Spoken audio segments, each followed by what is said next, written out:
Hello guys, स्वागत है आप सभी का एक और नॉलेजेबल एंड इंफॉर्मेटिव वीडियो में।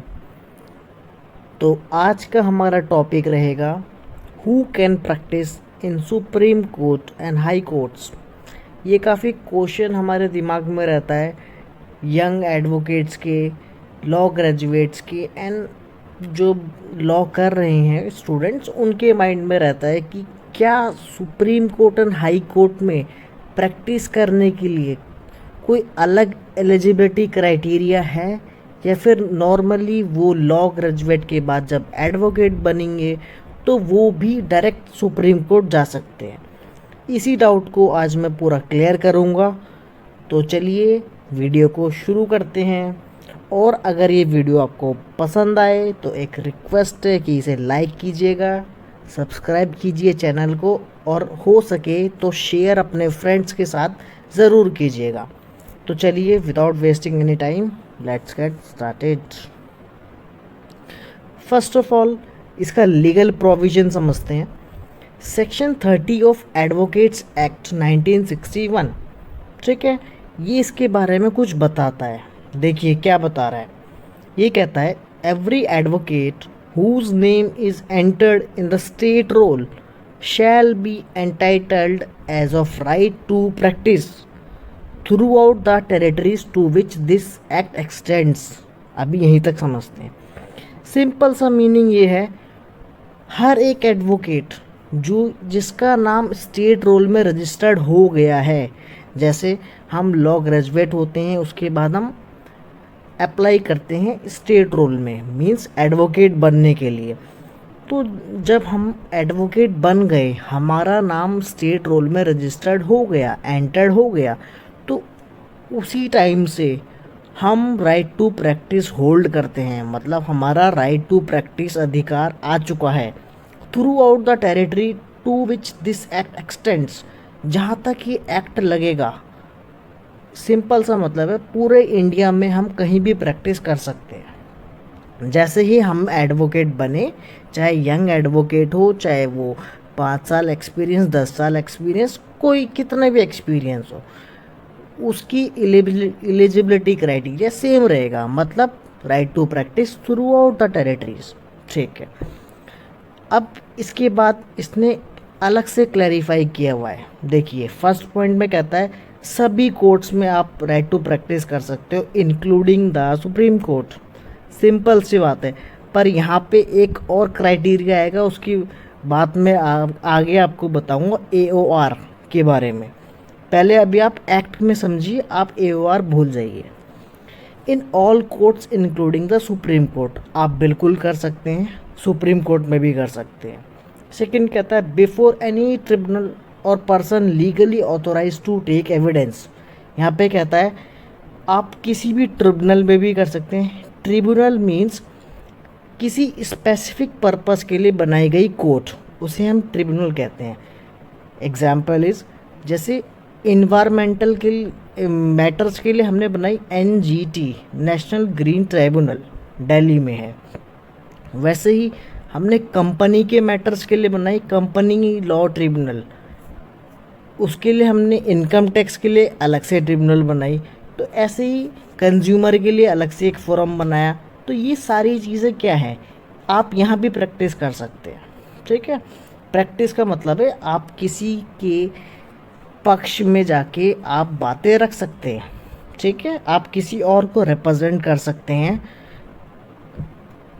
और person legally authorise to take evidence, अगर किसी जैसे कोई कमिटीज़ बनती हैं उसमें किसी रिटायर्ड जज को या फिर किसी को भी बनाया जाता है कि आप इस कमेटी के हेड हैं, तो वो ऑथराइज हो गए एविडेंस लेने के लिए। तो अब उनके सामने एविडेंस कौन पेश करेगा? जो भी यंग एडवोकेट है या फिर कोई भी एडवोकेट है वो कर सकता है। सेकंड पॉइंट आप देखिए, थर्ड समझते हैं। बिफोर एनी अदर अथॉरिटी और person before whom such advocate is by or under any law for the time being in force entitled to practice। Simple से बोला गया है, कोई और अथॉरिटी होती है, अगर कोई और पर्सन होता है उसके सामने अगर बोला गया है लॉ में या फिर कहीं भी, तो आप वहाँ भी प्रैक्टिस कर सकते हैं। तो इसका मतलब ये हो गया हर जगह, एवरीवेयर आप हर जगह प्रैक्टिस कर सकते हैं अगर आप एक एडवोकेट बन गए तो। ये कहता है हमारा सेक्शन 30। अब हम थोड़ा आगे चलते हैं, इसे इलेबोरेट करते हैं। एक केस है, इसको आप ज़रूर याद रखिएगा, bridge Mohan Lal versus union of India. Citation इसके लिखे हुए है, 2012 का केस है, सुप्रीम कोर्ट का केस है। इसमें देखिए सुप्रीम कोर्ट ने क्लियर कहा कि here supreme court held that right to practice law is not an absolute right. Right to practice हमने सेक्शन 30 पढ़ा, बट यहाँ पे सुप्रीम कोर्ट कहता है ये आपका एब्सोल्यूट राइट नहीं है। एब्सोल्यूट का मतलब होता है विदाउट एनी कंडीशन। इसका मतलब है ये एब्सोल्यूट नहीं है, मतलब इस पे कोई और कंडीशन लगाई जा सकती है। आगे बढ़ते हैं। And is subject to the possession of requisite qualification. Qualification का दायरा हम इस पे लगा सकते हैं। कंटेम्पलेटेड अंडर द एक्ट, इस एक्ट के अकॉर्डिंग या फिर कोई भी regulatory regime of the bar council of India rules 1975। अगर कोई और रूल्स बनते हैं या फिर कोई और एक्ट बनता है जिसमें कोई अलग से क्वालिफिकेशन की बात होती है तो वो लगाया जा सकता है, वो बार लगाया जा सकता है। मतलब आपको प्रैक्टिस करने से रोका जा सकता है वहाँ पे। ठीक है, सेक्शन 30 में हमने पढ़ा आप एडवोकेट बने जहाँ मर्जी कीजिए। केस में कहा ठीक है तो हर जगह कीजिए, लेकिन अगर कहीं पे क्वालिफ़िकेशन अलग की जाती है तो वो वैलिड होगा। ठीक है, क्योंकि ये एब्सोल्यूट राइट नहीं माना सुप्रीम कोर्ट ने। तो ये केस आप याद रखेंगे, बहुत इम्पोर्टेंट है। यहीं से शुरू होता है AOR क्राइटेरिया। अब देखिए आगे चलते हैं, केस हो गया। अब समझते AOR क्या होता है। इसका अगर किसी को फुल फॉर्म नहीं पता है तो इसका फुल फॉर्म होती है एडवोकेट्स ऑन रिकॉर्ड। ये वो स्पेशल एडवोकेट्स होते हैं जो कि सुप्रीम कोर्ट में आपको मिलेंगे और सुप्रीम कोर्ट के लिए ही बने हैं AOR एग्ज़ाम। ठीक है, समझते हैं इस एग्ज़ाम के बारे में थोड़ा सा। इसमें होता है to be a supreme court lawyer you must crack the advocates on record exam. बिल्कुल सही बात। इसमें कुछ सब्जेक्ट्स होते हैं, मैंने थोड़ा सा जनरल इन्फॉर्मेशन दी आपको कि practice and procedure of supreme court जानना है, सेकंड में ड्राफ्टिंग जाननी है, सुप्रीम कोर्ट में कैसे ड्राफ्टिंग होती है, एडवोकेसी एंड प्रोफेशनल एथिक्स के बारे में पता होना चाहिए, और लीडिंग केसेस आपको पता होना चाहिए। ये दिखने में जितना सिंपल है उतना सिंपल नहीं होता है, ये काफ़ी हार्ड एग्ज़ाम माना जाता है। तो ये इसके 4 सब्जेक्ट्स हो गए। आगे इसके बारे में थोड़ा सा एलिजिबिलिटी क्राइटेरिया देखते हैं। ये हमारा दिया है order number 4 of supreme court rules 2013 में सुप्रीम कोर्ट के रूल्स बने, तो उसका ऑर्डर नंबर 4 AOR एग्ज़ाम के बारे में बताता है। ये कहता है to be eligible to attempt the exam you must have practice for 4 year as an advocate. 4 साल आप कम से कम एडवोकेट होने चाहिए। ठीक है, उसके बाद 1 ईयर ट्रेनिंग सर्टिफिकेट चाहिए आपको विद एन AOR। जो ऑलरेडी एक AOR ऑफ 10 ईयर्स हैं उनके साथ आपको 1 साल का सर्टिफिकेट चाहिए। Standing is mandatory. ठीक है, और जैसे आप ये सर्टिफिकेट लेने के लिए आप अप्लाई करेंगे AOR किसी को भी, तो you must intimate the supreme court registry once you start this training, कि आज से मैं ये ट्रेनिंग स्टार्ट करने वाला हूँ इनके अंडर में। जो भी वो AOR होंगे उनकी एटलीस्ट 10 साल की प्रैक्टिस होनी चाहिए सुप्रीम कोर्ट में। तो इसका एलिजिबिलिटी क्राइटेरिया भी इतना आसान नहीं है और इसके एग्ज़ाम भी इतना आसान नहीं है। ये क्राइटेरिया लगाया गया है सुप्रीम कोर्ट के एडवोकेट बनने के लिए। एक और है पॉइंट है, after an advocate passes this examination they must have a registered office. देखिए ये बहुत इम्पोर्टेंट है। आपने ये AOR एग्ज़ाम पास कर लिया तो क्या आपको सुप्रीम कोर्ट ऐसे ही अपना एडवोकेट कह देगा?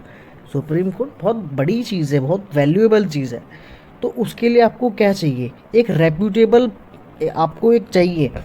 कैसे? They must have a registered office. आपका एक रजिस्टर्ड ऑफिस होना चाहिए। वो भी 10 माइल्स के अंदर अंदर from the supreme court. Supreme court की जहाँ बिल्डिंग है उससे 10 माइल्स आप कहीं भी लगा लीजिए। तो 10 माइल्स के अंदर अंदर आपको क्या चाहिए, एक ऑफिस चाहिए, रजिस्टर्ड ऑफिस। उसका भी आप एड्रेस देते हैं। जब आप AOR के लिए अप्लाई करते हैं, आपका वेबसाइट में प्रॉपर नाम आएगा, आपका एड्रेस आएगा, फ़ोन नंबर, ईमेल आईडी सब कुछ आएगा। तो वहाँ पे आपको एक बताना है कि मेरा ये रजिस्टर्ड ऑफिस है and a registered clerk. Clerk means कि आप कोई क्लर्क तो रखेंगे, तो एक रजिस्टर्ड क्लर्क आपको बताना पड़ता है कि मेरा, क्योंकि अब आप फाइल लेके थोड़ी ऐसे ढोते रहेंगे, आप AOR है, बड़े ही चीज़ है, तो वो रजिस्टर्ड क्लर्क होना चाहिए, रजिस्टर्ड बिल्डिंग होनी चाहिए, रजिस्टर्ड ऑफिस होना चाहिए, ठीक है। It is after this that the chamber judge of the Supreme Court accepts them as an advocate on record। इतना सब हो जाने के बाद आप क्या बनते हैं, प्रॉपर AOR।